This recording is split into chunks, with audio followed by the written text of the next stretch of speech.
Hello everyone, कैसे हैं आप सभी लोग। आशा करता हूं आप बहुत ही अच्छे होंगे। मैं हूं विवेक फ्रॉम फिनटेक्स प्रो, जहां पर हम बात करते हैं फाइनेंस एंड टैक्सेशन की।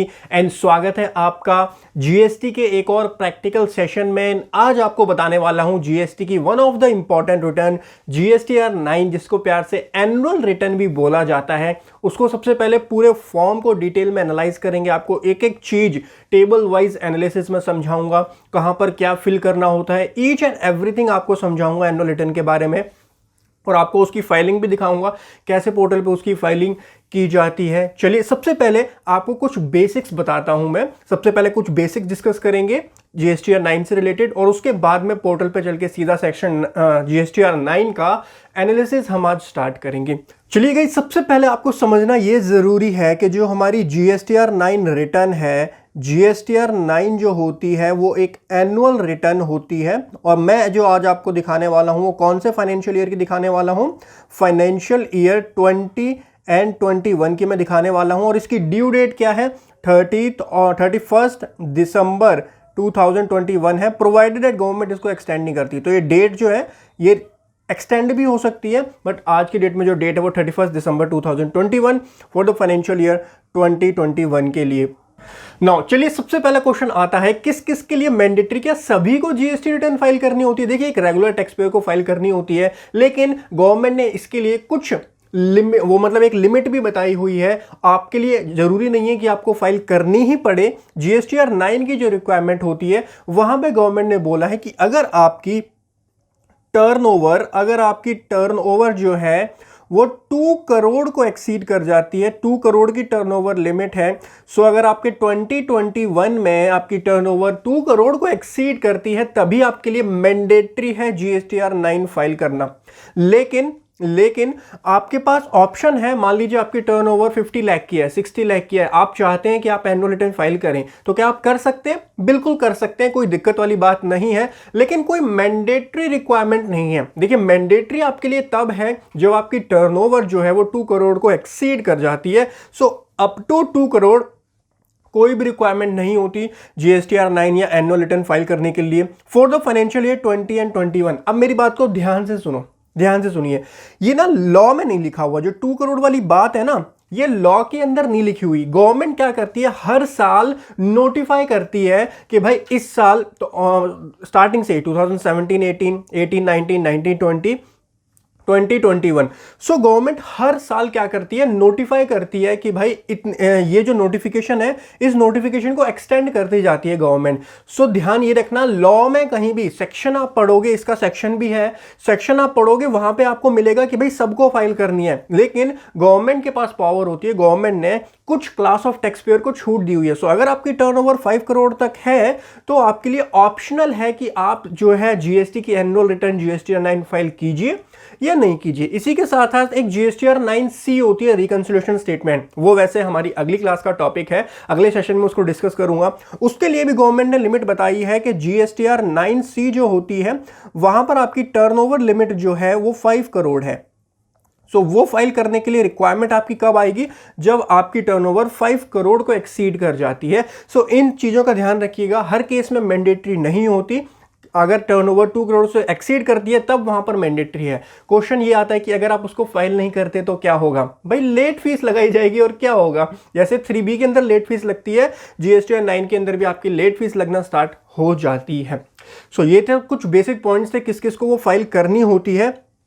इसको रखते हैं जरा आप साइड में। अब चलते हैं सीधा पोर्टल पे और आपको दिखाता हूं जीएसटीआर 9 जो हमारी होती है उसकी एक एक टैब को क्या होती है, और एक टैब के अंदर क्या क्या डिटेल्स फिल करनी होती हैं, उसको डिस्कस करते हैं। सो गाइज, अच्छा अब हम आ चुके हैं सिस्टम पे। सबसे पहले चलते हैं, लॉगिन कर लेते हैं जीएसटी। कोई भी जीएसटी रिटर्न जब आपको फाइल करनी है तो लॉगिन तो करना ही पड़ेगा। विदाउट लॉगिन तो कैसे काम चलेगा। यहां पर लॉगिन हमने कर लिया है। लॉगिन करने के बाद एनुअल रिटर्न आपको डैशबोर्ड पे ही मिल जाती है। डैशबोर्ड पे आपको यहाँ पे दिख रही होगी एनुअल रिटर्न, तो यहाँ से भी आप डायरेक्टली जा सकते हैं। अदरवाइज आप सर्विसेज में रिटर्न्स के अंदर जाके यहाँ पर भी आपको मिल जाएगी, ये देखिए एनुअल रिटर्न। सो आप यहाँ पे भी जा सकते हैं, या फिर ये जो नीचे है यहाँ कहीं पे भी जाइए, one and the same thing है दोनों जगह पर। तो एनुअल रिटर्न पे हम क्लिक करते हैं। फाइनेंशियल ईयर 90-20 नहीं, फाइनेंशियल ईयर 2021 की आपको मैं एनुअल रिटर्न सिखाने वाला हूँ कि कैसे वो फाइल की जाती है। नीचे आएंगे, अब यहाँ पर आपको दो रिटर्न्स मिलेंगे, एक 9, एक 9C। 9C क्या होता है? रिकंसिलिएशन स्टेटमेंट होती है। बस इसके बारे में डिटेल में आपको अगली क्लास में बताऊंगा कि ये रिकंसिलिएशन स्टेटमेंट कैसे आपको बनानी होती है। आज का जो हमारा टॉपिक है, आज का जो टॉपिक है दैट इज ओनली GSTR 9 को सीखना, एनुअल रिटर्न को सीखना, कैसे एनुअल रिटर्न फाइल की जाती है, क्या होती है, कौन कौन सी टैब्स इसके अंदर होती हैं। ठीक है, चलिए। सो ये आप ऑफलाइन भी प्रिपेयर कर सकते हैं, ऑनलाइन भी प्रिपेयर कर सकते हैं। लेकिन देखो, मैंने आपको ऑफलाइन यूटिलिटी अभी तक खाली GSTR 1 की दिखाई है, क्योंकि वहां पे इनवॉइसेस ज्यादा होते हैं। GSTR 3B भी मैंने आपको ऑनलाइन तरीके से बताया था। GSTR 9 भी ऑनलाइन तरीके से फाइल कर लो, हो जाएगी। अगर डेटा बहुत ही ज्यादा है, आपको मैं बताऊंगा, अभी डेटा ज्यादा होता है तब आप ऑफलाइन यूटिलिटी का यूज कर सकते हो। अदरवाइज GSTR 9 जो होती है ना, GSTR 9 वो आप ऑनलाइन तरीके से फिल करो, मतलब हो जाएगी, इतनी दिक्कत नहीं आएगी आपको। ठीक है, सो GSTR 9 जो है अब हमारी ओपन हो चुकी है। सबसे पहले देखिए, आपको ऊपर हमको इसने बताया हुआ है कि कौन से फाइनेंशियल ईयर की है। सो फाइनेंशियल ईयर हमारा आ गया, लीगल नेम, सारी डिटेल्स आ गई। उसके बाद हमसे क्वेश्चन पूछ रहा है कि भाई do you want to file nil return? क्या हम एनुअल रिटर्न को भी नील फाइल कर सकते हैं? जिस तरीके, देखो एनुअल रिटर्न है क्या, अब मैं आपको बताता हूं कि एनुअल रिटर्न क्या होती है। इसके अंदर डेटा क्या जाता है?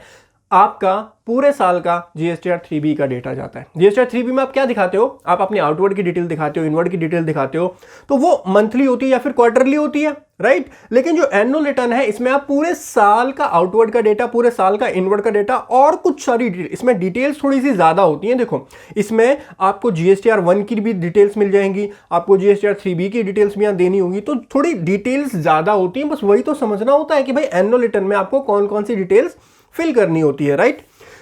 तो नील रिटर्न फाइल करने का तो देखो, मैंने आपको पहले ही बताया, नील का मतलब क्या है? आपकी कोई टर्नओवर ही नहीं है। टर्नओवर नहीं है तो गवर्नमेंट ने क्या किया हुआ है, उसको पहले ही माफ किया हुआ है कि 2 करोड़ तक आपके लिए ऑप्शनल है, तो आप फाइल नहीं भी करोगे तो चलेगा, कोई दिक्कत वाली बात नहीं है। लेकिन अगर आप नील फाइल नहीं, हमने ऑब्वियसली हम तो नील फाइल नहीं करेंगे, मैं तो आपको पूरा दिखाऊंगा। तो यहां पर हम नो रहने देंगे और यहां पर नेक्स्ट कर देंगे। अब हमारा जो है कुछ यहां पर दिखाएगा, देखिए सबसे पहले हमको यहां ऊपर आपको कुछ स्टेटमेंट्स दिखाएगा, इनको जरा ध्यान से समझिए। ये जो स्टेटमेंट्स हैं ये आप डाउनलोड कर सकते हैं। क्या है? डाउनलोड GSTR 9 की PDF सिस्टम कंप्यूटर GSTR 9 जो है।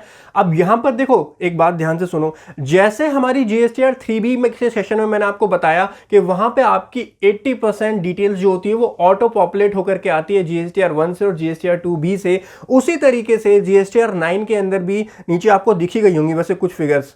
मैं बता दूं, मैंने इस क्लाइंट पे अभी काम किया ही नहीं है बिल्कुल भी, और फिगर्स यहां पे आ रही हैं। तो ये फिगर्स कहां से आ रही हैं? ये ऑटो पॉपुलेट होकर के फिगर आती हैं। ठीक है, तो यहां पर भी फिगर्स जो है वो ऑटो पॉपुलेट होकर के आती हैं, इस चीज का ध्यान रखिएगा।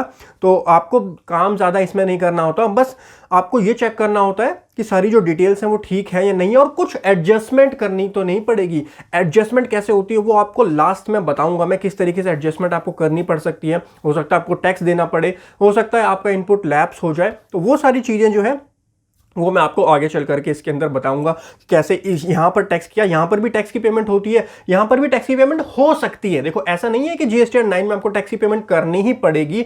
आप एक बात समझिए, मान लीजिए GSTR 1 में आपने दिखा रखी है सेल, लेकिन 3B में आपने वो सेल कम दिखाई हुई है, तो जो बैलेंस है एनुअल रिटर्न में तो पूरे साल का दिखाओगे ना, करेक्ट जितनी रिटर्न है, तो करेक्ट जितनी टर्नओवर है, तो अगर आपने 3B में कम दिखाया है, कम टैक्स पे किया है, तो आपको पे करना पड़ेगा। यहां पर आपकी एनुअल रिटर्न में आपकी वो जो टैक्स लायबिलिटी है वो बन करके आ जाती है। ठीक है, चलिए सबसे पहले मैं ये डिस्कस कर रहा था कि ऑटोमेटिक जो ये आप डाउनलोड कर सकते हो, GSTR 9 जो सिस्टम कंप्यूटर होती है वो आप डाउनलोड कर सकते हो। सेकंड हमारा जो होता है वो होता है डाउनलोड GSTR 1 या IFF समरी। सो ये मैंने ऑलरेडी जो है डाउनलोड की हुई है, ये हमारी GSTR 1 की समरी। अब ये जो समरी है ये मंथ की नहीं है, ये पूरे फाइनेंशियल ईयर की GSTR 1 है। सिंपली आप अब इसको क्या समझ सकते हो कि ये जो GSTR 1 है ये पूरे फाइनेंशियल ईयर की है, ये किसी मंथ की नहीं है। अब इसके अंदर जो डेटा है वो पूरे फाइनेंशियल ईयर का डेटा है। इसी तरीके से GSTR 3B भी आप डाउनलोड कर सकते हो, लेकिन ऑल टैक्स पीरियड, मतलब ये भी पूरे फाइनेंशियल ईयर की होगी। ये देखिए, ये हमारी जो है ये भी पूरे फाइनेंशियल ईयर की हमारी GSTR 3B है। ठीक है, सो ये हमने यहां पर डाउनलोड कर लिया। डॉक्यूमेंट टेबल 8 है, डॉक्यूमेंट डिटेल, ये भी आप यहां से डाउनलोड कर सकते हो। सो ये भी हम डाउनलोड कर लेते हैं, इसको बाद में चेक करेंगे, आपको बाद में बता दूंगा इसके अंदर क्या होता है। टेबल्स देखिए, पहले तो रिटर्न्स थोड़ी सी जो है एनुअल रिटर्न जो है वो बड़ी होती है, टेबल्स इसमें काफ़ी सारी टेबल्स होती हैं। 18 टैब्स हैं और 90 तो ये ऑटोमेटिकली कैलकुलेट होती है, लेट फीस जो होती है। 18 टोटल टैब्स होती हैं। एक एक टैब को बहुत ही ध्यान से समझिएगा क्योंकि ये इंपॉर्टेंट रिटर्न है और थोड़ी सी कॉम्प्लेक्स हो सकती है आपको लगे। सबसे पहले आता है table number 4 of GSTR 9। Table number 4 of GSTR 9। यहां पर आपको क्या दिखाना होता है? Detail of advance inward and outward supply made during the financial year on which tax is payable. वो सप्लाई दिखानी है जिसके ऊपर आपको टैक्स पे करना होता है। ध्यान से देखिएगा, एक एक चीज को डिटेल में समझिएगा। यहां पर सबसे जो ए है, टेबल नंबर 4 का जो ए है, supplies made to unregistered person, जिसको हम प्यार से क्या बोलते हैं? B2C बोलते हैं। इसको B2C बोला जाता है। तो ये डिटेल वैसे ऑटोमेटिकली आ जाती है। ये डिटेल ऑटोमेटिकली कहां से आएगी? आपकी जो पूरे साल की GSTR 1 है, यहां पे आप टेबल नंबर 7 के अंदर जो है ये टेबल 7 ऐड हो जाता है। और अगर आपने इसके अंदर डाला होता है B2C लार्ज इनवॉइसेस, यहां आते हैं ना, अगर यहां पे कोई फिगर आ रही है तो वो दोनों ऐड होकर के ऑटोमेटिकली यहां पर आपके आ जाती हैं। कहां पर? यहां पर। अरे पूरे साल का जितना आपने अनरजिस्टर्ड सेल करा है वो दिखा दो। सिंपल है, कोई ज्यादा कॉम्प्लेक्स चीज है क्या? वो दिखा दो यहां पर। सेकंड है हमारा supply made to registered person. ये भी ऑटोमेटिकली यहां पर फिगर आई है। कितनी? 970, 980 और 48549। अब इसको आप मैच कर लो अपने GSTR 1 से कि आपके GSTR 1 में कितना आपने दिखाया था। तो GSTR 1 में आपके पूरे साल का आ रहा है 970, 980। यहां देखिए 970, 980। IGST आ रहा है 48549, 48549। अब इस फिगर को आप एक बार मैच कर लो किससे? GSTR 3B से भी मैच कर लो। 3B से क्यों मैच करोगे आप? सुनो, GSTR 1 के अंदर आपने सेल दिखाई, आउटवर्ड सप्लाई दिखाई, वहां से डेटा देखो, जब ये 2020-21 की है उस टाइम पे ऑटो पॉपुलेट होकर के नहीं आता था डेटा, लेकिन आज तो ऑटो पॉपुलेट होकर के आता है। जो R1 में आप दिखाते हो वही तो आपके 3B में ऑटो पॉपुलेट होकर के आ जाती है सेल। तो 3B से एक बार मैच करो इसको। 3B में देखो आउटवर्ड सप्लाई जो है, टोटल टैक्सेबल सप्लाई जो है, आउटवर्ड टैक्सेबल सप्लाई कितनी है? इधर देखिए ध्यान से, ये देखिए 970, 980 दिख रहा है आपको। तो 970, 980 और 48549, तो ये दोनों हमारी मैच्ड हैं। ये दोनों हमारी मैच हो गई हैं यहां पर। अब आपके दिमाग में एक क्वेश्चन यहां पर सबसे पहले ये आना चाहिए कि सर मुझे एक बात बताओ, अगर ये मैच नहीं हो तो क्या करें? क्योंकि मैच है तब तो कोई दिक्कत ही नहीं है, मैच नहीं हो रही है तब क्या करेंगे? देखिए, दो सिचुएशंस हो सकती हैं। पहले तो आप ये देखो कि आपका एक्चुअल कितना टर्नओवर है, एक्चुअल टर्नओवर बुक्स में कितना है, ठीक है? उससे अपने GSTR 1 के टर्नओवर को मैच करो। 970, 980 यहां पर मेरा टैक्सेबल वैल्यू आ रही है GSTR 1 के अंदर, और 3B के अंदर भी सेम आ रही है। लेकिन हो सकता है मान लीजिए आपके 3B में कम वैल्यू आ रही है। तो कम आ रही है, इसका मतलब क्या हुआ? इसका मतलब ये हुआ कि आपने 3B के अंदर टैक्स पूरा पे नहीं किया है, इस वजह से ज्यादा हो सकती है। या फिर इस वजह से ज्यादा भी हो सकती है कि हो सकता है GSTR 1 के अंदर आपने जो सेल्स दिखाई है, GSTR 1 के अंदर जो आपने सेल्स दिखाई है, ये अमेंडमेंट की वजह से आई हो, कोई चेंज आया हो उसकी वजह से आई हो। तो वो हम यहां पर ही दिखाएंगे, यहां पर नीचे ही जिसको चेंज करेंगे, नीचे चेंज करेंगे कि अमेंडमेंट की वजह से भी तो हो सकता है ना। मान लीजिए, मैं आपको एग्जांपल के लिए समझा देता हूं। मान लीजिए 9,70,000 मेरे GSTR 1 में, इसकी जगह पर 10 लाख रुपीज आ रही है टैक्सेबल वैल्यू। और 10 लाख रुपीज क्यों आ रही है? क्योंकि पिछले साल की जो थी वो मैंने 3B में एक्स्ट्रा टैक्स पे कर दिया था, लेकिन उसको GSTR 1 में नेक्स्ट मंथ में मैंने दिखाया। GSTR 1 में मैंने नेक्स्ट मंथ में दिखाया और 3B में मैंने पिछले साल के मार्च में उसको एक्स्ट्रा पे कर दिया था, तो वहां इसलिए ज्यादा आ सकती है। तो इसकी एडजस्टमेंट आपकी यहीं पर हो जाएगी GSTR 9 के अंदर। वो अभी मैं दिखाऊंगा कैसे होगी। बहरहाल आपको पॉइंट क्या रखना है कि supply made to register person जो है वो आपको यहां पर डालनी है, ठीक है? यहां से देखो कहां से डेटा आपका यहां पर आता है। हेल्प में जाकर के आपको मिल जाएगा कि डेटा कहां से आता है। ए की अगर बात करें तो ए में तो है नहीं, बी के अंदर हमारा डेटा है ना 970। तो ये डेटा आया कहां से? इधर देखिए, supplies made to register person B2B supply, aggregate value of supply made to register person which tax has paid shall be declared. Tax will include supply made through e-commerce portal but shall not include supply made through recipient. Reverse charge basis वाला यहाँ नहीं आता। Debit and credit note. Table 4A of form GSTR 1 may be used to fill up these details. कहने का मतलब यहां पर detail आपको कहां से फिल करनी है? ये जो डिटेल है, कौन सी डिटेल कहां से आएगी? ये वाली डिटेल, ये डिटेल जो यहां पर है वहां पर, ये आपको कहां से डालनी है? GSTR 1 ऐप जो आपने डाउनलोड की है, टेबल 4A जो आपकी होती है, कौन सी होती है? टेबल 4A, ये होती है आपकी टेबल 4A। तो ये जो डिटेल्स हैं, ये वाली डिटेल्स, ये डिटेल्स आपको डालनी होती हैं कहां? हमको यहाँ पर सेकंड वाले में supplier made to register person. Clear है।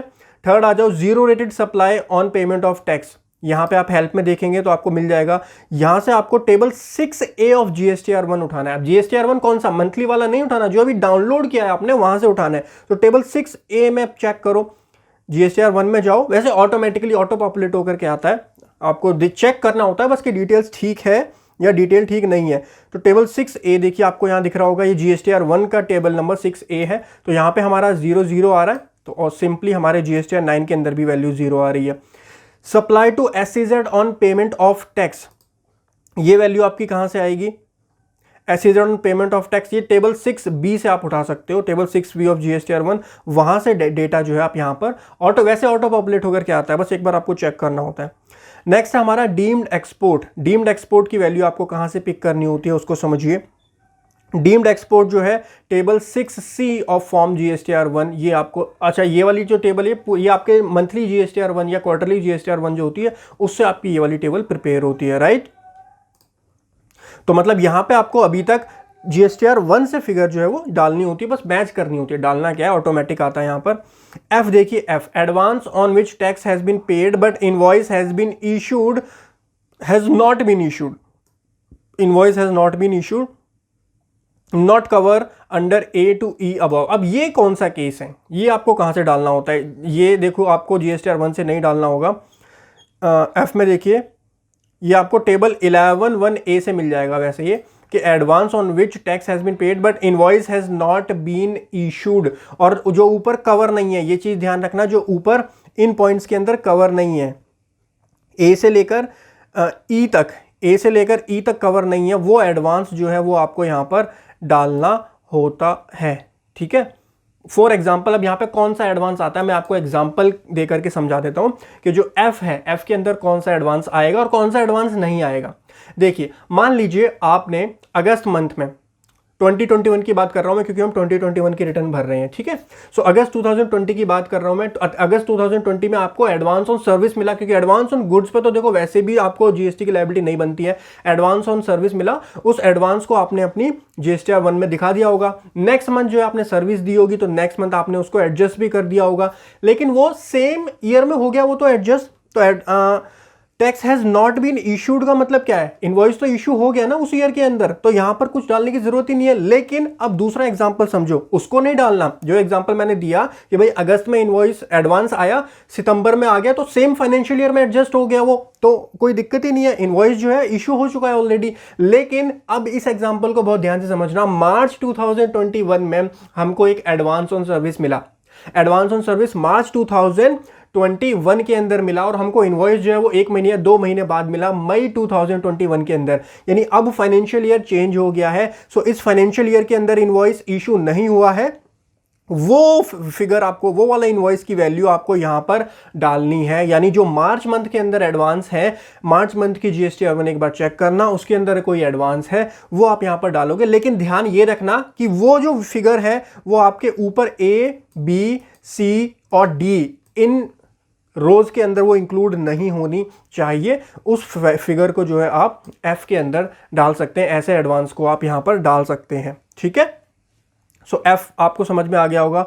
देन G है inward supply on which tax is paid on the reverse charge basis. तो जो रिवर्स चार्ज RCM में जिसमें आपको टैक्स पे करना होता है वो आपको यहां पर G के अंदर डालना होता है। यहां पे आप देखेंगे EFG, aggregate value of on inward supply including advance and net of credit. देखो सिंपली मैं बताऊं, जो ये है ये आपको कहां से लेना होता है, जो ये G है, जो ये G है ये कहां से आपको लेना होता है, ये जो है ये आपको GSTR3B से लेना है। 3B का टेबल नंबर 3.2 का D होता है। ध्यान करो, अभी मैंने आपको जब GSTR1 सिखाई थी, GSTR1 के अंदर टेबल नंबर 3.2 थी, 3.1 थी, यहां से देख लो, ये GSTR1 है, टेबल नंबर 3.1, सॉरी 3.2 नहीं थी, टेबल नंबर 3.1 थी, ये रहा, इधर देखिए टेबल नंबर 3.1 आपको दिख रहा है, इसका D देखो, D रो नंबर जो D है, point number D, inward supply liable to reverse charge. तो ये वाली जो वैल्यू होती है, ये वैल्यू आपको पॉइंट नंबर G के अंदर डालनी होती है। ठीक है, ध्यान से सुनना कौन कौन से पॉइंट कहाँ से वैल्यू पिक करनी है। मैंने आपको सारी चीज़ें डिटेल में बता रहा हूँ। देखो, क्योंकि थोड़ी सी कॉम्प्लेक्स है, थोड़ी सी लेंथी है, कंफ्यूजन हो जाती है। ये आपके GSTR 1 से आएगी, ये GSTR 1 से आएगी, ये GSTR 1 से, GSTR 1 से, GSTR 1 से। ये जो है ये आपको मार्च मंथ की GSTR 1 देखनी है, पूरे साल वाली GSTR 1 यहाँ चेक नहीं करनी। यहाँ पे मार्च मंथ की GSTR 1 देखो, उसके अंदर जो टेबल नंबर 12 होती है उसके अंदर एडवांस टैक्स की एडवांस GST आपको अगर कोई लायबिलिटी है तो वो आपको वहां शो करनी होती है, वो वैल्यू यहाँ पर खाली डालनी है। वो भी अगर ऊपर इंक्लूड हो गई है ऑलरेडी, फिर आप यहाँ पर नहीं डालोगे। पॉइंट नंबर जी जो होता है, पॉइंट नंबर जी आपको GSTR 3B के table number 3.1 point number D से मिलती है। उसके बाद आता है एच जो है, ये आपका सब टोटल होता है। यहाँ पे आपको कुछ नहीं डालना होता, ये सब टोटल ऑटोमेटिकली यहाँ पर कैलकुलेट होता है ऊपर की फिगर्स के बेसिस पर। A to G टोटल, यानी इन सबका A से लेकर के G तक जो है वो एड ऑन होता है, तो ये आपका सब टोटल यहाँ पर निकल के आ जाता है। ठीक है, उसके बाद में I देखिए, I को समझिए। Credit note issued in respect of specified transaction specified B to E, B से लेकर E तक जो ट्रांजेक्शन्स हैं, ऊपर देखिए यहां से B से लेकर के E तक जो ट्रांजेक्शन है, इसके रिस्पेक्ट में जो डेबिट नोट क्रेडिट नोट आपने इशू किए हैं वो आपको नीचे डालने होते हैं। वो भी आपके कहां से आते हैं, ऑटो पिक होकर के आते हैं। GSTR 1 से वो ऑटो पिक होकर के आते हैं, जो जो रिस्पेक्टिव होते हैं। देखो, इसके लिए अलग टेबल होती है, टेबल हमने पढ़ी थी ना GSTR 1, ध्यान करो जब मैंने इसीलिए मैं आपको ये टेबल समझाता हूं, क्योंकि अगर आपको टेबल क्लियर हो गई ना तो आपको सारी चीजें क्लियर हो जाएंगी। अब आपके दिमाग में क्वेश्चन आ रहा होगा, सर A के रिस्पेक्ट में डेबिट नोट क्रेडिट नोट क्यों नहीं डाले, क्योंकि A है क्या, B to C। ध्यान करो, GSTR 1 जब मैं आपको समझा रहा था, मैंने आपको क्या बताया था कि जो हमारे B to C के डेबिट नोट क्रेडिट नोट होते हैं वो हमको एडजस्ट करके ही डालने पड़ते हैं। नेट जो नेट वैल्यू होती है ना B to C की, हमको नेट वैल्यू लेनी पड़ती है, उसको GSTR 1 में शो नहीं किया जाता डेबिट नोट क्रेडिट नोट को। लेकिन जो B to B के होते हैं, एक्सपोर्ट के होते हैं, ऐसी ये भी एक्सपोर्ट में आता है, और डीम्ड एक्सपोर्ट, इसके रिस्पेक्ट में जो होते हैं डेबिट नोट क्रेडिट नोट, वो आपको सेपरेटली शो करने होते हैं GSTR 1 में। सो इसीलिए B, C, D and E खाली इनको ही लिया गया, इसके रिस्पेक्ट में ही आपको डालने पड़ते हैं। ठीक है, और इसके डेबिट नोट क्रेडिट नोट जब GSTR 1 में ही नहीं जाते तो फिर डालने की भी जरूरत नहीं होती है। सो चलिए जी, डेबिट नोट क्रेडिट नोट जो है वो आपके, अब देखो ये फिगर्स ना ऑटोमेटिकली आती हैं, यहाँ पे आपको ज्यादा टेंशन लेने की जरूरत नहीं होती, ये ऑटोमेटिकली आपकी फिगर्स आती हैं। देन नेक्स्ट है हमारा K, जो ये K है, इसको देखिए। Supply tax declare through amendment के थ्रू जो आपने डिक्लेयर करी हैं वो आपकी यहाँ आती हैं। सप्लाई टैक्स रिड्यूस थ्रू जो ऐड हुई हैं वो यहाँ पर आएंगी, और जो रिड्यूस हुई हैं अमेंडमेंट के थ्रू वो आपकी यहाँ पर आएंगी K और L। आपको कोई चीज़ अगर कंफ्यूजन हो रही है कि कहाँ से वो पिक होकर के आएगी, तो आप हेल्प में जाकर के उसको देख सकते हैं। तो हमारा पॉइंट नंबर कौन सा था, देखो K and L। तो देखो K and L कहाँ से आपका डेटा पिक करेगा, GSTR 1 से करेगा, कि वहीं पर हम करते हैं K and L upward and downward. इसको जरा समझिए, कोई चीज समझ नहीं आ रही हेल्प में जाकर देख लेना, वहां पर आपको समझ में आ जाएगी। देखिए, detail of amendment made to B2B supply, ये वाला पॉइंट देखिए। Deemed export credit note debit note and refund voucher and shall be declare here. Table 9A and 9C of form GSTR 1 may be used to filling up these detail. Taxpayer can report the value in table 4B 4E as net of amendment in case of any difficulty in reporting the same separately। ठीक है, सो ये भी basically automatically आती है। अगर आपकी amendment से आपने फिगर बढ़ाई है तो आप यहाँ पर आपकी ऐड होकर के आ जाएगी, और कम की है तो वो नेट होकर के रिड्यूस होकर के आ जाएगी। नेक्स्ट है हमारा सब टोटल I से लेकर के L तक का, यानी यहाँ से यहाँ तक का। एक सब टोटल हमारा ये H बना था, एक सब टोटल हमारा H है, दूसरा सब टोटल हमारा ये M बना है, यहाँ से यहाँ तक का। Then I, J, K, L का सब टोटल ये आ गया। N आता है supply and advance on which tax is to be paid, इसके ऊपर आपको टैक्स पे करना था, तो ये आपका ऑटो पॉपुलेट फिगर आई है, और ये उसका टोटल आया है। IGST, CGST, SGST और सेस। सो इस तरीके से जो हमारी फर्स्ट टेबल होती है, table number 4 of GSTR 9, confuse मत होना, टेबल 4 और भी कई जगह पढ़ा होगा, लेकिन हम पढ़ रहे हैं GSTR 9 की टेबल 4। GSTR 3B की जो टेबल नंबर 4 होती है वो ITC से रिलेटेड होती है, लेकिन जो GSTR 9 की टेबल 4 है that is related to detail of advance inward और आउटवर्ड, जिसके ऊपर टैक्स पे करना था। नाउ सारी डिटेल्स डालने के बाद में आप क्या कर सकते हैं, इसको सेव करना होता है। सो डिटेल्स हमारी सक्सेसफुली यहाँ पर सेव हो चुकी हैं। Then let's move to the next point. यहाँ पे बैक टू डैशबोर्ड पे आ जाओ, सेकंड टेबल पे आओ। अब फर्स्ट टेबल मैंने आपके साथ डिस्कस कर ली, सेकंड टेबल है हमारी टेबल नंबर 5, जो कि होती है किस चीज़ की, detail of outward supply made during the financial year on which tax is not payable. ऐसी कौन सी सप्लाई होती है जिसके ऊपर टैक्स पे नहीं होता? ध्यान करो, टेबल 8 हमने पढ़ी थी, कहाँ पर? हमने जीएसटीआर 1 में पढ़ी नहीं थी कि भाई non GST supply, exempt supply, वो सारी जो सप्लाईज होती हैं वो आपको यहाँ शो करनी होती है। यहाँ पे देखो कौन कौन सी सप्लाईज हैं, समझिए इसको ज़रा ध्यान से।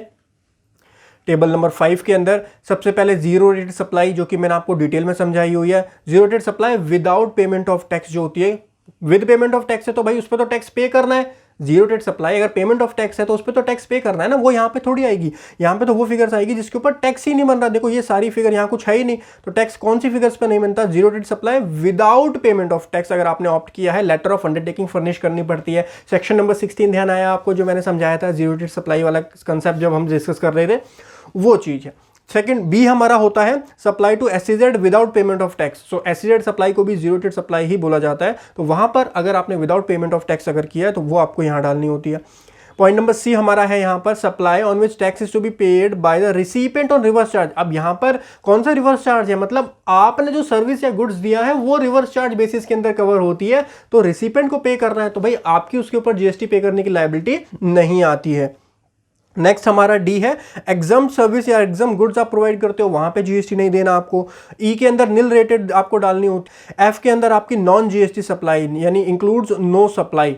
उसके बाद आपको कौन सी सप्लाई रिपोर्ट करनी होती है? इधर देखिए ध्यान से, नॉन जीएसटी सप्लाई के बाद इन सब का सब टोटल आ जाता है। उसके बाद क्रेडिट नोट, जो ए से लेकर एफ तक, जो ये यहाँ तक जो ट्रांजेक्शन है ना, ए से लेकर एफ तक, उसके रिस्पेक्ट में जो क्रेडिट नोट इशू किए हैं वो आपके यहाँ आ जाते हैं, तो इसमें से ऑब्वियसली ये माइनस होती है।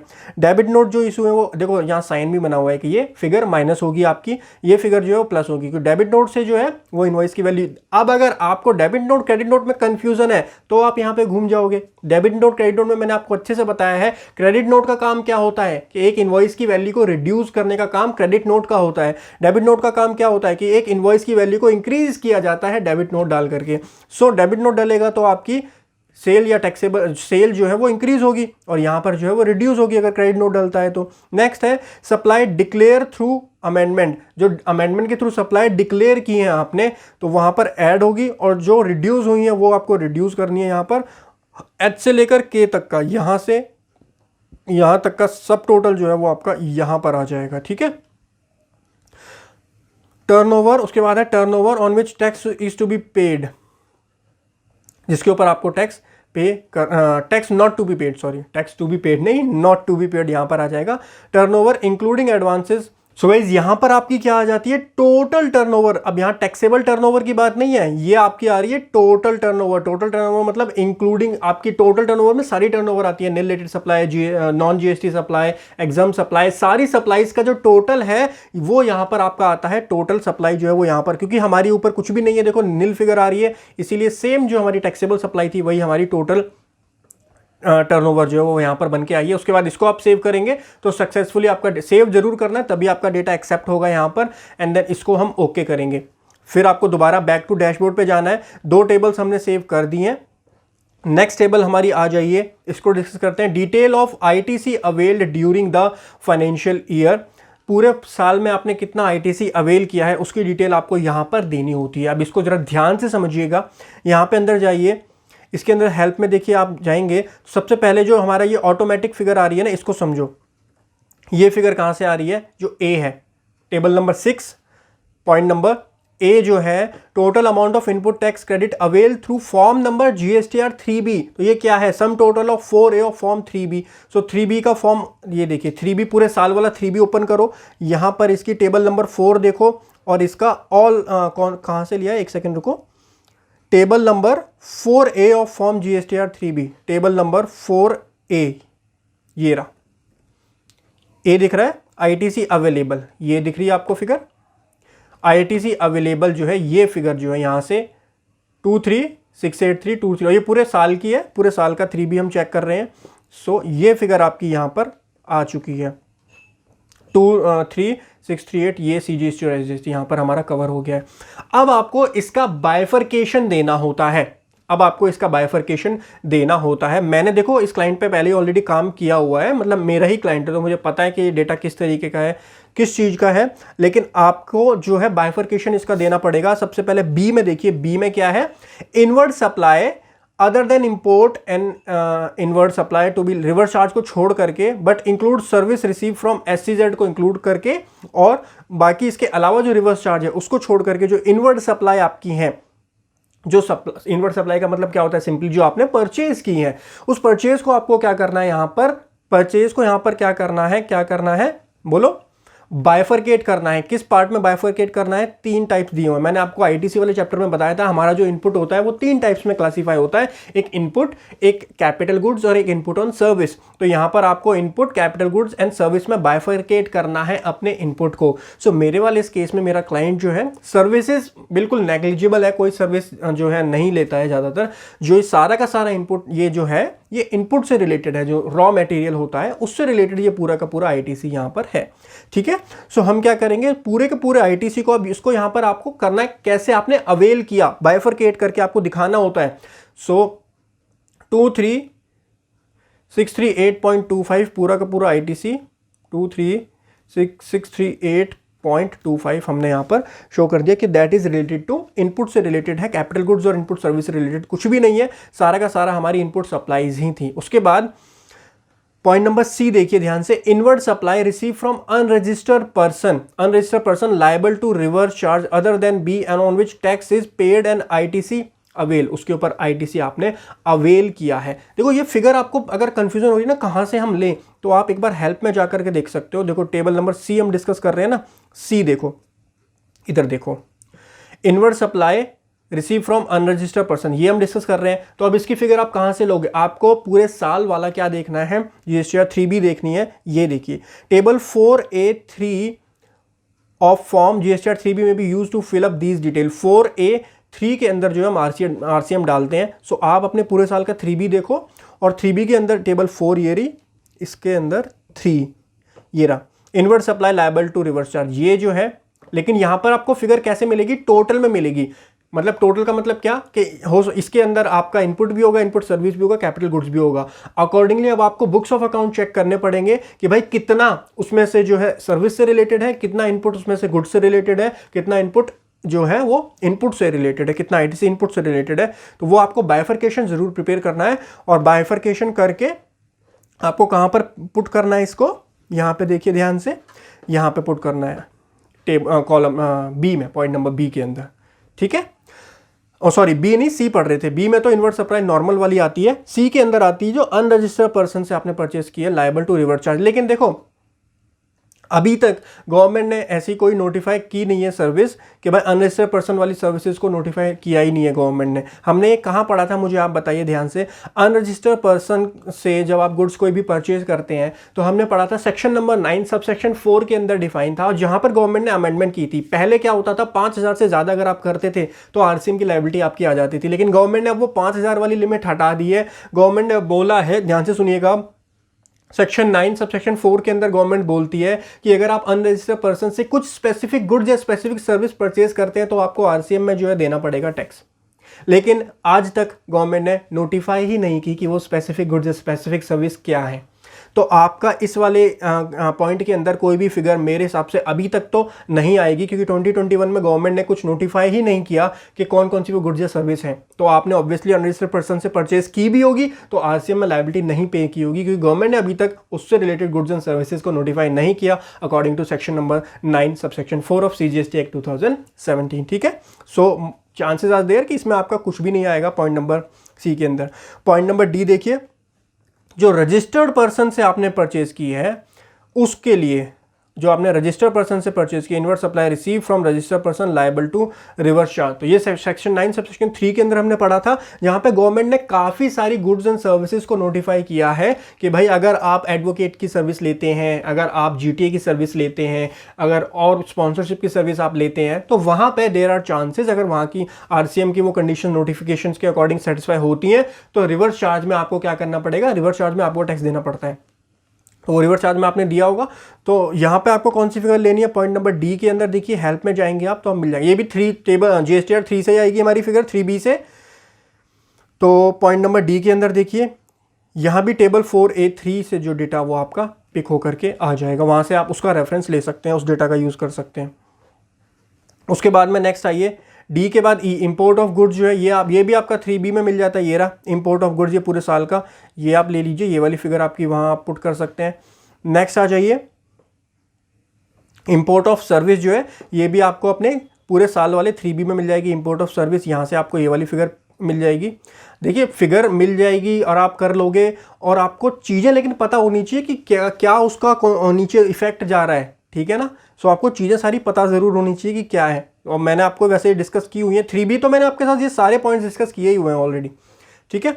पॉइंट नंबर जी देखिए, input tax credit receive from ISD, ये भी 3B के अंदर ही आता है आपका, टेबल नंबर 4 के अंदर। ये रहा इनवर्ड सप्लाईज फ्रॉम ISD, तो ये पूरे साल का जितना ISD आपको मिला है वो टोटल जो है वो आप यहाँ पर शो कर सकते हैं। देखिए हमारे केस में 00 आ ही रहा है, आपको भी दिख ही रहा होगा 00 है, बस एक आ रहा है, ए के अंदर 2368 ये हमने सबसे ऊपर डाल दिया था, यहाँ पर इनवर्ड सप्लाईज यहाँ पर हमने डाल दिया था, ठीक है।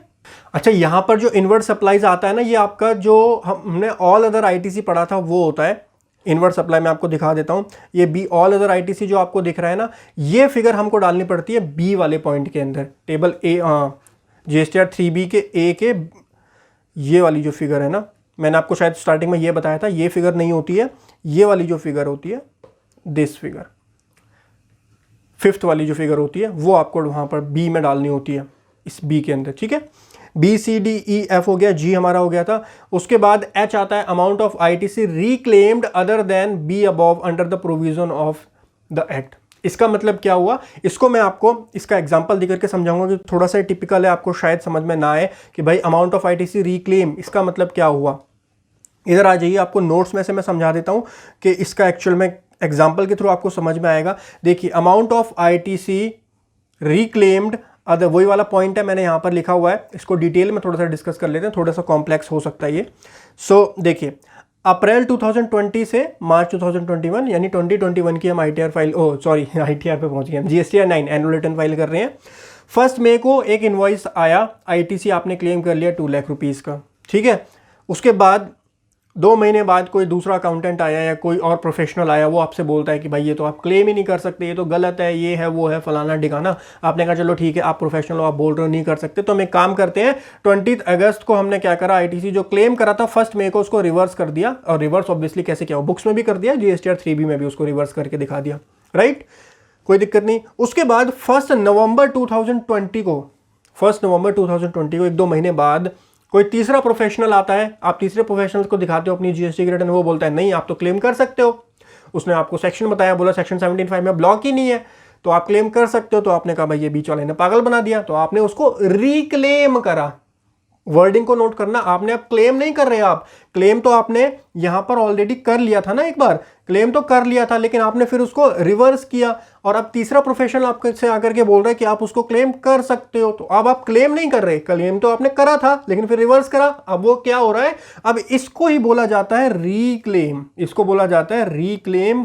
आपने ITC 2 लाख का ITC रिक्लेम कर लिया उसी सेम ईयर के अंदर, वो आप यहां पर शो कर सकते हो। तो ये वाला जो ITC है यही this ITC should be report in table number 6H ही हम अभी डिस्कस कर रहे थे, जो मैंने आपको बोला था यहां समझाऊंगा। However it may be noted that the same should not be claim twice if already included in GST 6B के अंदर। ऊपर अगर इंक्लूड कर लिया तो दोबारा से नीचे उसको नहीं डालना है, मतलब यहीं पे डालना है। और एक पॉइंट यहां पर और समझना है आपको, जो कि मैं समझा देता हूं आपको, कि अगर ये आप रिक्लेम कर रहे हो नेक्स्ट ईयर में, मान लीजिए आपने 1 नवंबर की जगह 1 नवंबर को रिक्लेम नहीं किया, आपने क्लेम किया जाके 31 मार्च के आगे जाकर के, नेक्स्ट फाइनेंशियल ईयर आ गया, यहां पर जाकर के आपने इसको रिक्लेम किया, तो क्या उसको आप यहां दिखाएंगे, उसको इस वाली 2021 के फाइनेंशियल इसमें दिखाएंगे एनुअल रिटर्न में? आंसर इज नो, यहाँ पे हम नहीं दिखाएंगे। अगर सेम ईयर में आपने रिक्लेम किया है तब आप यहाँ पर दिखाएंगे, ठीक है। इसको आप अगले वाला जो नेक्स्ट ईयर की जो रिटर्न होगी GSTR 9 होगी, उसमें आप रिक्लेम करके दिखा सकते हैं, ठीक है। तो इस चीज़ का ध्यान रखना, जिस ईयर में आप रिक्लेम कर रहे हो उसी ईयर की एनुअल रिटर्न के अंदर उसको शो करना। मान लीजिए अगर ये अप्रैल के अंदर आपने रिक्लेम किया है, अप्रैल में रिक्लेम किया है, तब आप इसको अपने 2021 में जो है फाइनेंशियल ईयर में शो नहीं कर पाएंगे। ये हमारा पॉइंट था, amount of ITC reclaim other than be under the provision of the act ये वाला पॉइंट है, ठीक है। सो गाइस ये मैंने आपको थोड़ा सा एक एग्जांपल के थ्रू एक्सप्लेन किया। आ जाइए अब हमारे सिस्टम पे। सो ये हमने समझा amount of ITC reclaim other than be above का मतलब ये होता है कि भाई अगर आपने ऊपर बी में लिखा हुआ है, एंटर किया हुआ है, क्लेम किया हुआ है, तो दोबारा से यहाँ पर आपको लिखने एंटर करने की ज़रूरत नहीं है। अगर आपने उसको यहाँ पे इंक्लूड कर दिया ना, यहाँ पे इंक्लूड है अगर वो, तो फिर आपको यहाँ पर डालने की ज़रूरत नहीं होती, एच वाले के अंदर डालने की ज़रूरत नहीं होती है, ठीक है, राइट। सब टोटल बी से लेकर के एच तक का आपका सब टोटल यहाँ पर आ गया। देखो हमारा टोटल आ चुका है 23638, 23638। डिफरेंस जो है वो आपका यहाँ पर आ जाएगा। डिफरेंस कैसे आएगा, इसके जो आपका सब टोटल और टेबल 4 है, इसके और इसके बीच में जो डिफरेंस है वो आपका यहाँ पर आ जाता है। हमारे केस में कोई डिफरेंस है नहीं तो नहीं आ रहा है। उसके बाद देखिए ट्रांस 1 और ट्रांस 2 फॉर्म, ये भी वैसे अब एप्लीकेबल नहीं है। अब आप इनकी डेट जो है वो ऑलरेडी एक्सपायर हो चुकी है। ट्रांस 1 जो मतलब ये फॉर्म्स यूज़ होते हैं कि जीएसटी से पहले जो है और आप जीएसटी में आ रहे हैं, जीएसटी में आ रहे हैं, तो जब ट्रांजिशन हुआ था जीएसटी का, तो वो वाला जो इनपुट है वो आप क्लेम करने के लिए ट्रांस 1 और ट्रांस 2, ट्रांस 1 जो था वो बेसिकली रजिस्टर्ड पर्सन के लिए था, ट्रांस 2 जो था वो अनरजिस्टर्ड पर्सन के लिए था। तो वो था बेसिकली। अब उसकी टाइम लिमिट जो है वो ऑलरेडी एक्सपायर हो चुकी है। सो यहाँ पे 99% चांस है यहाँ पे आपका कुछ आएगा ही नहीं। नेक्स्ट है हमारा any other ITC avail but not specified above. इसके अलावा कोई आईटीसी है जो आप अवेल किया है बट ऊपर स्पेसिफाई नहीं है, वो आप यहाँ पर एंटर कर सकते हैं। उसके बाद आपका सब टोटल आ जाएगा के से लेकर के एम तक का, और टोटल आईटीसी अवेल जो है वो आपका यहाँ पर आ जाएगा। इतना आईटीसी आपने अवेल किया है पूरे फाइनेंशियल ईयर में, एंड देन इसको आपको सेव करना होता है। सेव करके एंड देन इट्स ओके। यहाँ पे हम इसको बैक कर देते हैं, ठीक है। सो देखिए ये फिगर जो अभी हमने डाली थी अब हमारे यहाँ पर सेव हो गई है। तो इतना हमने सीजीएसटी जो है वो किया है, अवेल किया है, इतना हमने एसजीएसटी अवेल किया है। उसके बाद हमारा आता है टेबल नंबर 7। इसको आप समझेंगे detail of ITC reverse and ineligible ITC. इस पे आप जाएंगे तो यहाँ आपको मिल जाएगा रूल नंबर 37 के अकॉर्डिंग आपने कितना किया, रूल 38 के according detail of input tax revert due to ineligible due to reversal required under rule 37, rule number 39, 42 and 43। Rule 37 और 39 किस चीज़ का होता है मैं आपको दिखा देता हूँ। ये रहा देखिए 37 पहले देख लेते हैं। 37 होता है अगर आपने नॉन पेमेंट करी है। सेक्शन 16 ध्यान करो, सेक्शन 16 में एक प्रोविजो आया था कि अगर आप 180 डेज के अंदर जीएसटी की पेमेंट नहीं करेंगे तो आपको रिवर्स करना पड़ेगा। सो वहाँ उस सेक्शन के जो रिस्पेक्ट में एक रूल है, रूल नंबर 37। सो इस रूल के अकॉर्डिंग अगर आपने कोई रिवर्सल करी है वो। दूसरा जो है आईएसडी से रिलेटेड मैंने आपको सेक्शन 20 और 21 पढ़ाए थे, उसके साथ में एक रूल पढ़ा जाता है, रूल नंबर 39। सो इसका जो आईएसडी है, अगर ये आईएसडी आपने रिवर्स किया है, आईएसडी से जो आपको इनपुट मिला था वो रिवर्स किया है, तो वो जो है आपको रूल 37, 39 और 41, 42 किस चीज़ के लिए था ये तो मैंने आपके साथ डिटेल में डिस्कस किया था। रूल नंबर 42 जो होता है वो हमारा होता है इनपुट का जो आपको अपॉर्शनमेंट करना होता है। मान लीजिए आप जो मान लीजिए रॉ मटेरियल लेकर के आए, उससे एग्जाम गुड्स भी बना रहे हैं, टैक्सेबल गुड्स भी बना रहे हैं, तो उसका अपॉर्शनमेंट हमको रूल नंबर 42 बताता है। तो जो आपका एग्जाम के लिए आप यूज करते हो वो आपको रिवर्स करना पड़ता है, तो वो रिवर्सल आपको यहाँ पर शो करनी पड़ती है। एंड डी के अंदर रूल नंबर 43 के अंदर जो है कैपिटल गुड्स का इनपुट जो होता है उसको आपको रिवर्स करना पड़ता है। सो वो वाला रिवर्सल अगर कोई है आपका तो वो यहाँ पे आपको रूल नंबर 43 के अंदर करना पड़ेगा। उसके साथ में सेक्शन 17(5). अब सेक्शन 17(5) की फिगर आप कहाँ से ले सकते हो? देखो ये जो फिगर्स आएंगी ये आपकी पूरे साल के 3B वाले उससे ही आएंगी। पूरे ईयर का जो ये 3B है आपका, यहाँ पे आपको मिल जाएंगी वो वाली फिगर्स। ये एज पर रूल नंबर 42, 43 के अगेंस्ट जो आपने रिवर्सल किया और उसके अलावा जो रिवर्सल किया। सो ये जो अदर्स है, इस अदर्स में आप क्या कंसीडर कर सकते हो? अदर्स में रूल नंबर 39 कंसीडर कर सकते हो, रूल नंबर 37 कंसीडर कर सकते हो। सो यहाँ पे जो फिगर्स आएंगी इन फिगर्स को आप ले सकते हो, यूज़ कर सकते हो। कहाँ पर? हमारे में तो 0 आ रही है, आपके केस में आता है, तो आप उन फिगर्स का यूज़ कर सकते हो यहाँ पर फिगर्स को पुट करने के लिए। सेक्शन 17(5) तो सिंपली हमारा आता है ये 3B के अंदर, तो पूरे साल वाला 3B आप यहाँ पर चेक करेंगे तो सेक्शन 17(5) ये आपको यहाँ पर मिल जाएगा। तो ये वाली फिगर जो है वो आप डायरेक्टली यूज़ कर सकते हो।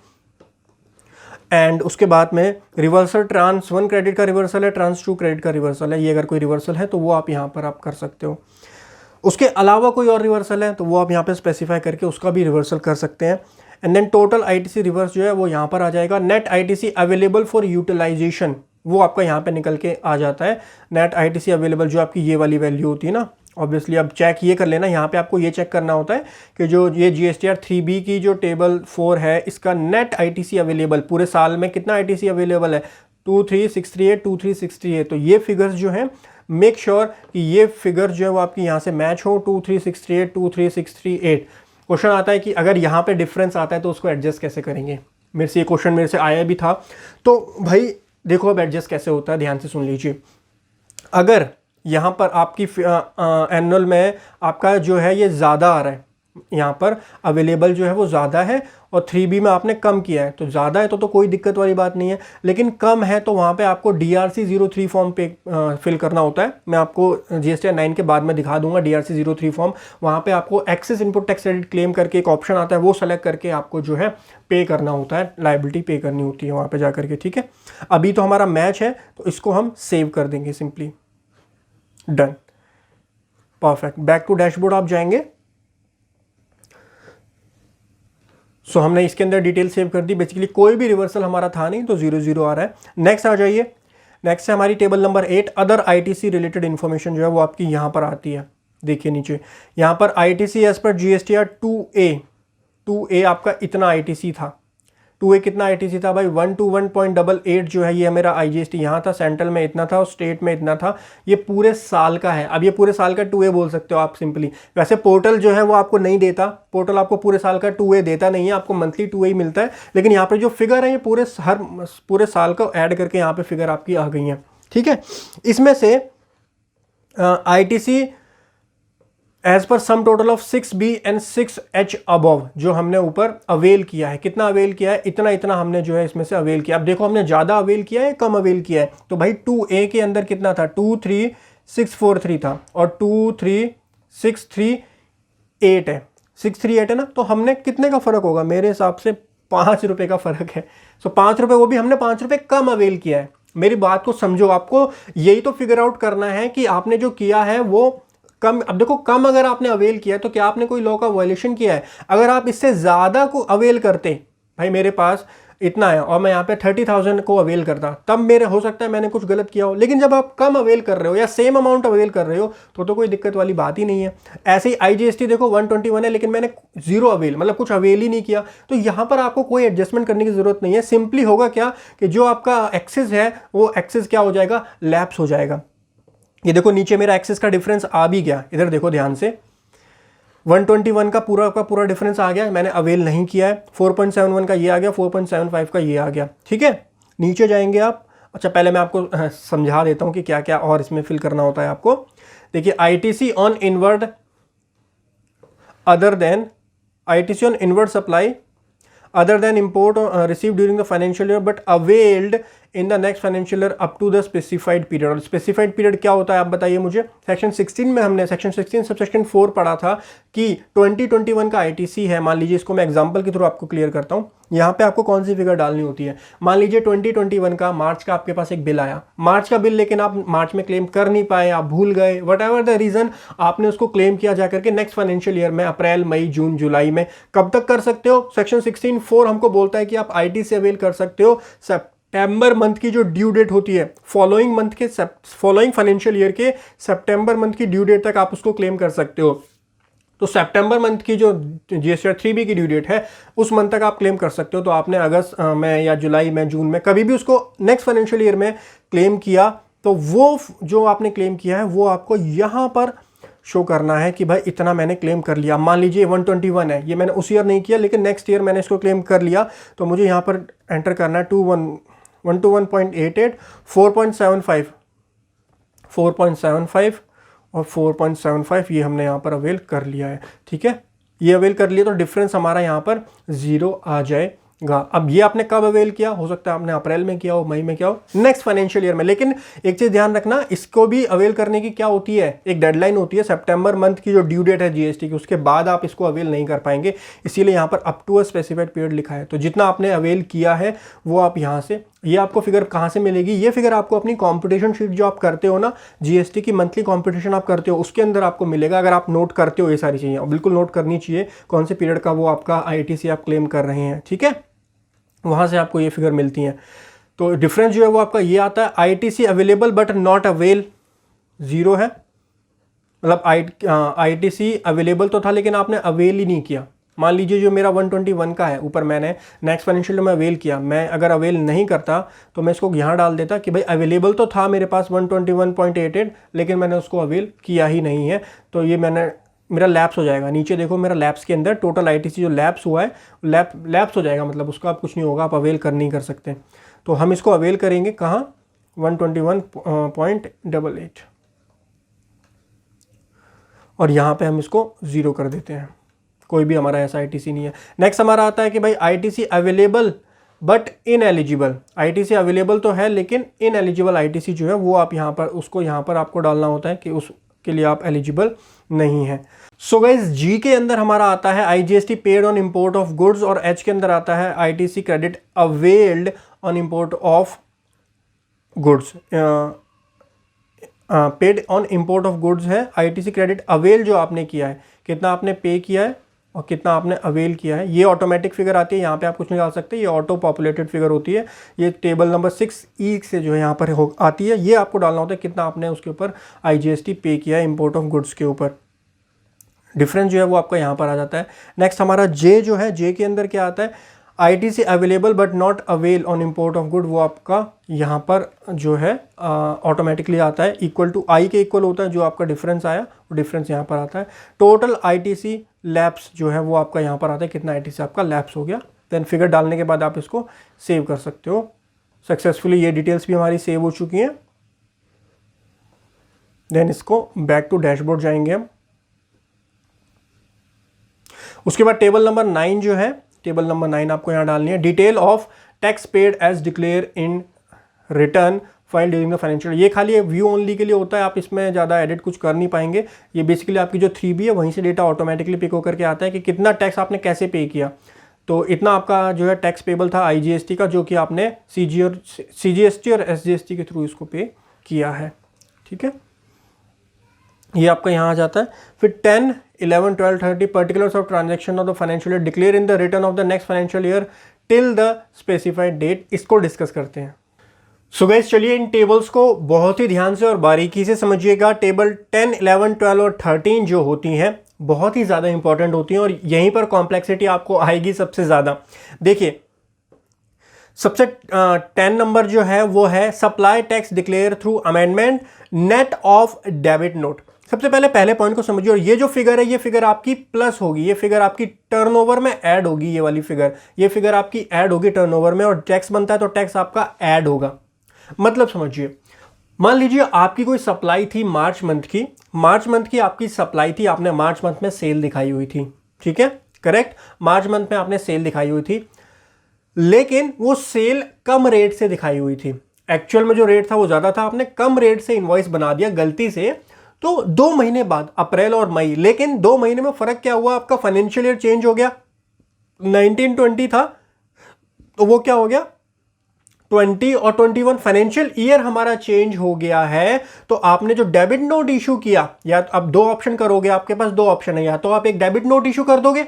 मुझे बताइए सेल कैसे बढ़ाई जाती है, डेबिट नोट का ऑब्जेक्टिव क्या होता है, सेल को इंक्रीज करना। या तो आप डेबिट नोट इशू करोगे मई मंथ के अंदर, मई में आपको पता चला, या फिर आप जो अमेंडमेंट करोगे उस इनवॉइस में और उस इनवॉइस को इंक्रीज कर दोगे, या तो उसमें अमेंडमेंट करोगे या फिर उसको क्या करोगे, डेबिट नोट इशू करोगे। तो अमेंडमेंट या डेबिट नोट आप करते हो, लेकिन अब बात को ध्यान से सुनना, आपने वो एडजस्टमेंट तो की है मई नेक्स्ट ईयर में, फाइनेंशियल ईयर 21-22 के मई में करी, और हम अभी जो हम रिटर्न भर रहे हैं वो 2021 की है। लेकिन मुझे आंसर दीजिए, आप आंसर देंगे आप मुझे आंसर दीजिए कि वो जो डेबिट नोट इशू हुआ वो किस इनवॉइस के रिस्पेक्ट में इशू हुआ है। वो उस इनवॉइस के रिस्पेक्ट में इशू हुआ है जो इनवॉइस हमारा फाइनेंशियल ईयर 2021 का है।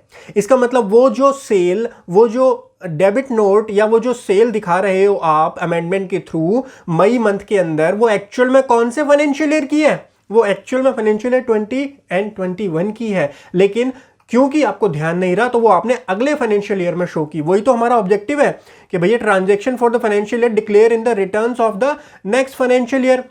आपने नेक्स्ट फाइनेंशियल ईयर में उसको डिक्लेयर किया है, आपने उसको डिक्लेयर कब किया, नेक्स्ट फाइनेंशियल ईयर में, बट एक्चुअल में वो सेल कौन से ईयर की है, 2021 की सेल है ना भाई। कंसेप्ट क्लियर है।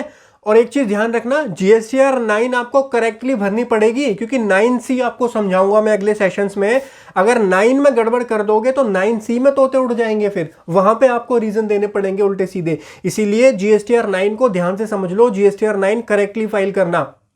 यार आप खुद अकाउंटिंग प्रिंसिपल के अकॉर्डिंग बताओ ना, आपने डेबिट नोट तो बाद में इशू किया, लेकिन एक्चुअल में वो इनवॉइस कौन से ईयर का था भाई? इनवॉइस तो वो पिछले साल का था ना, 2021 का था। तो आपने गलती से कम रेट से चार्ज किया था, तो वो आपको पिछले साल के अंदर ही डालना पड़ेगा। तो यहां पर भी हमारा जो टेबल 10 के अंदर जाएगा और वो फिगर ऐड हो जाती है, वो फिगर यहां पर आपकी ऐड हो जाएगी। इसी तरीके से इसका उल्टा केस सोचो, इसका उल्टा केस सोचो कि आपने मार्च मंथ में एक सेल की थी, लेकिन अगले महीने सेल कैंसिल हो गई, अप्रैल मंथ में आपने क्रेडिट नोट डाल दिया या फिर उसमें अमेंडमेंट करके उसको रिड्यूस कर दिया, मतलब सेल कम कर ली अप्रैल में, लेकिन अप्रैल तो अगले फाइनेंशियल ईयर में चला गया। तो आपने अगले मंथ की R1 अगले मंथ की 3B में दिखाया होगा अप्रैल मंथ की, लेकिन वो एक्चुअल में तो पिछले फाइनेंशियल ईयर की इंफॉर्मेशन है ना, पिछले फाइनेंशियल ईयर का जो इनवॉइस है उसकी वैल्यू कम हुई है।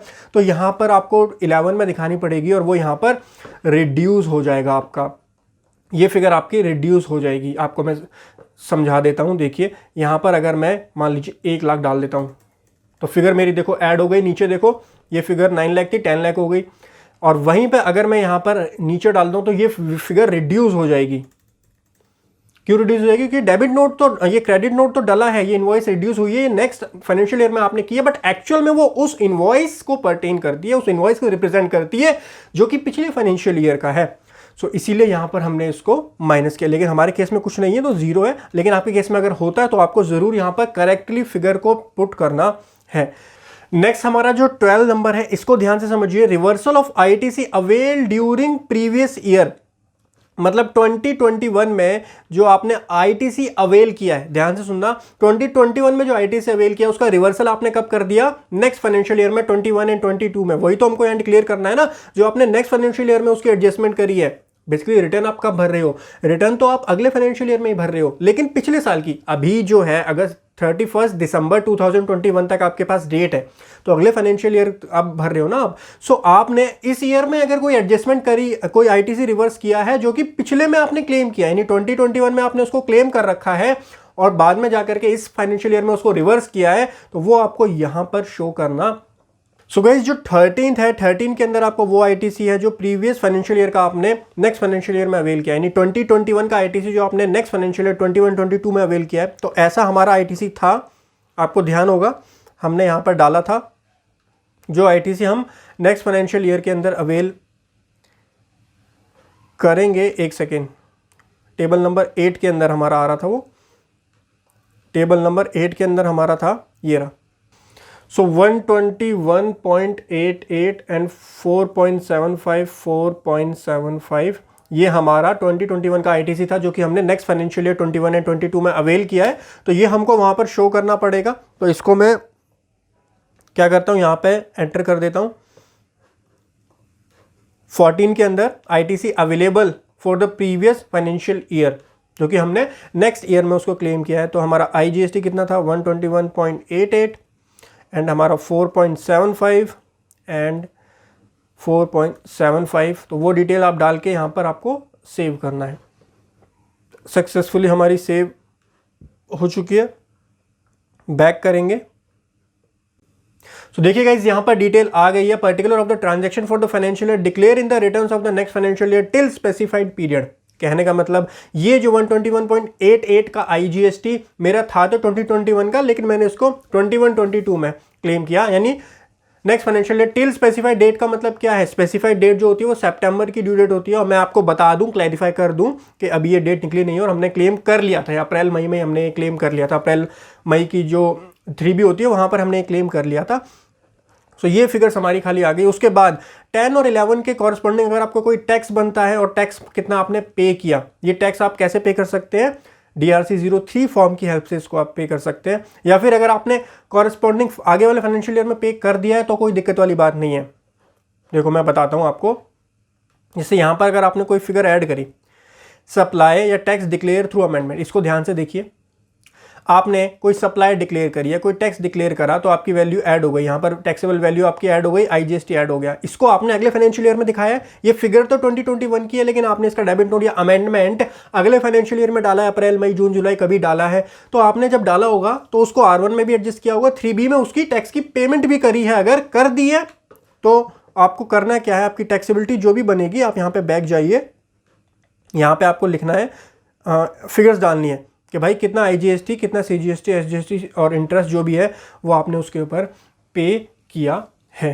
ठीक है, तो रिस्पेक्टिवली जो भी आपका पेबल अमाउंट था और जो भी जितना आपने टैक्स पे किया है वो आपको यहाँ पर डालना है। तो मान लीजिए अगर आपका पेबल वहाँ पर बनता है 250 और कितना आपने 250 पे कर दिया, तो दोनों जगह सेम डालना एंड देन इसको सेव करना। बट हमारे केस में 0 है तो 0 डालेंगे एंड यहाँ पर सेव कर देते हैं।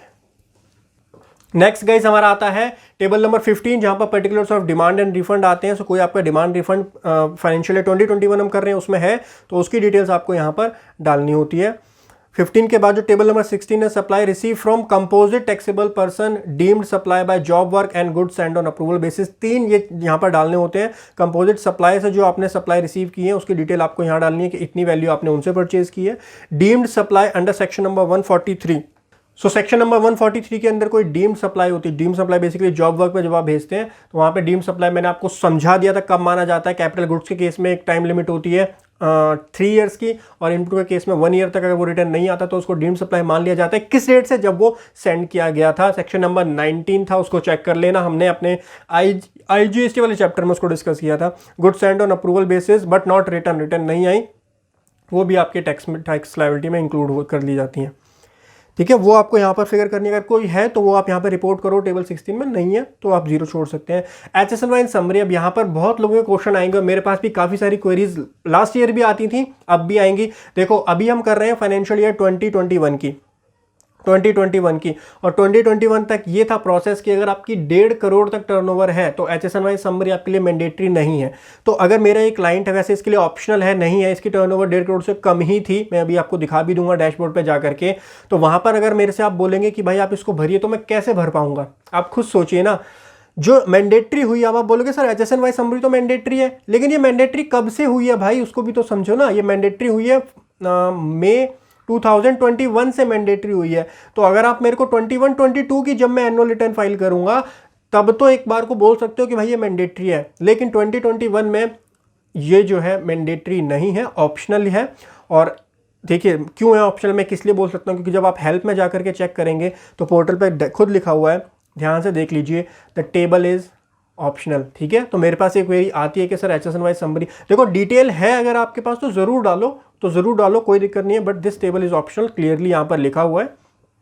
क्लोज कर दीजिए, देन बैक आ जाइए। उसके बाद देखिए आपके आता है HSNY summary of outward supply and HSNY summary of inward supply. अब इनवर्ड सप्लाई की HSNY समरी मेंटेन करना, ये तो मेरे ख्याल से चलो आउटवर्ड सप्लाई का तो आपके पास मिल भी जाएगा, आप अपनी बुक से चेक कर लोगे, लेकिन इनवर्ड सप्लाई का HSNY जो है मेरे ख्याल से तो आप परचेजिंग इस तरह से रिकॉर्ड करते बहुत कम होता है, जहां पर आप रिकॉर्ड बिल वाइज रिकॉर्ड करें, और बिल वाइज के अंदर भी आप HSN वाइज रिकॉर्ड करें। परचेज, सेल की बात नहीं कर रहा, आप परचेज रिकॉर्ड कर रहे हैं बिल वाइज और फिर HSN वाइज, तो वो थोड़ा सा कॉम्प्लेक्स हो जाता है। तो ये भी ऑप्शनल है। टेबल नंबर 14 जो है ना, यहाँ आप हेल्प में चेक करेंगे तो यहाँ पर भी क्लियरली पोर्टल पे लिखा हुआ है। देखो मैं नहीं बोल रहा, अपनी तरफ से पोर्टल पे लिखा है the table is optional, right. So आप स्किप कर सकते हैं। बाकी जो रेलिवेंट टेबल्स थी वो हमारी टेबल नंबर 14 तक थी, 15, 16 वह सारी रेलिवेंट है अगर आपके ऊपर एप्लीकेबल होती हैं तो। ठीक है, सो इस तरीके से मैंने आपको सारी टेबल समझाई, साथ के साथ मैंने डेटा भी इसके अंदर फीड कर दिया जो रेलिवेंट था। हम उसके बाद आपको कंप्यूट लायबिलिटीज करना होता है। सो कंप्यूट लायबिलिटीज पे हमने क्लिक किया, रिफ्रेश करेंगे तो रेडी टू फाइल हमारी हो चुकी है। लायबिलिटी देख लेते हैं तो tax payable and let fees देखिए हमारी यहाँ पे बना है, कुछ भी नहीं बना। हमारा कैश लेजर बैलेंस वैसे 0 है और एडिशनल कैश भी हमको कुछ चाहिए नहीं यहाँ पर, तो बैक टू डैशबोर्ड जाते हैं और उसके बाद प्रोसीड टू फाइल पे हम जाएंगे। सो अगर आपकी कोई लेट फीस पेबल बनती है तो वो यहाँ पर आ जाएगी, अकॉर्डिंगली आपको वो पे भी करनी पड़ेगी। हमारे में नहीं आ रही है तो उसकी कोई ज़रूरत नहीं है फिलहाल। मैं क्या करता हूँ, इसको अब जो है प्रीव्यू कर लेते हैं।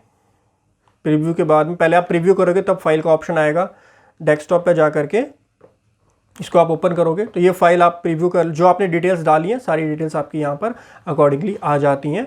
उसके बाद में आपको क्या करना होता है, फाइल GSTR 9 आप करेंगे, यहाँ पे यस कर दीजिए, एंड फाइल विद EVC या DSC किसी भी मेथड से आप चूज़ कर सकते हैं। सो OTP मैं यहाँ पर एंटर कर देता हूँ जल्दी से, कॉपी पेस्ट एंड वेरीफाई। सो हमारी रिटर्न जो है GSTR 9 हमने जो है फॉर द पीरियड 2021 की फाइल कर दी है।